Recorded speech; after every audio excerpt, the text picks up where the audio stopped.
ஆக்சுவலா சத்தியமா தெரியல யார் வந்துட்டு டைட்டில் வின் பண்ண போறா அப்படின்றது. எனக்கு தெரிஞ்சு யாருக்குமே கிடையாது, எல்லாம் வீட்டுக்கு போங்க அப்படின்னு சொல்லிட்டு துரத்தி ஒண்ணு போலதான் இருக்கு. அந்த அளவுக்கு தான் பிக் பாஸ்மே போயிட்டு இருக்கு.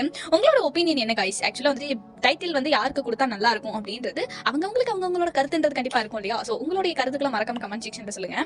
தென் அது மட்டும் இல்லாம இப்ப வந்து கமல் சார் இருக்காங்க இல்லையா? கமல் சார் அது மட்டும் இல்லாம மாயா, இவங்க ரெண்டு பேருக்கும் போறக்கூடிய மீம் எத்தனை பேர் பார்த்திருப்பீங்க? கண்டிப்பா நிறைய பேர் பார்த்திருப்பீங்க அப்படின்னு சொல்லி நினைக்கிறேன். சோ அந்த மீம் பத்தி எல்லாம் பாக்குறதுக்கு பயங்கர ஃபன்னா இருக்கும். அதே தாங்க நடக்குது. ஆக்சுவலா வந்துட்டு மாயா என்ன பண்ணாலும் கமல் சார் கேட்கவே மாட்டேங்கிறாரு. அதே மாதிரி வந்து பாத்தீங்கன்னா இவங்க ரெண்டு பேரும் ஒரு வேலை லவ் பண்ணுவாங்களோ, இவங்களுக்குள்ள ஏதோ ஒரு கனெக்ஷன் இருக்குமோ அப்படின்ற மாதிரி தான் நம்ம மைண்டும் யோசிக்க தோணுது. நீ என்னடா அப்படி சப்போர்ட் கற? சப்போர்ட் இல்ல. வாயை திறக்கல, அது கண் பார்வைக்கே அசைறியே நீ. சொல்றதுக்கு ஆடுறியே. இல்ல ஆடுறேன். அது மட்டும் இல்லாம இப்ப பிக் பாஸ் வீட்ல மொத்தமாவே வந்து பாத்தீங்க அப்படின்னா 11 பேர் தான் இருக்காங்க. அதுலயும் 6 பேர் வந்து பாத்தீங்க அப்படின்னா ஸ்மால் பாஸ் வீட்டுக்குள்ள போயிட்டாங்க. பிக் பாஸும் பாவம் ஒவ்வொரு டாஸ்க்குமே யோசிச்சு இதுக்குன்னு வந்துட்டு ஒரு டீம் ஒர்க் பண்ணி 60 செகண்ட்ஸ்க்கு மேல ஷார்ட்ஸ் வீடியோ போட முடியாது அப்படின்றதுனால மெயின் வீடியோ லிங்க் கீழே டிஸ்கிரிப்ஷன் அண்ட் கமெண்ட்ல பின் பண்ணி வைக்கிறேன். மறக்காம டைம் இருந்தா செக் பண்ணி பாருங்க.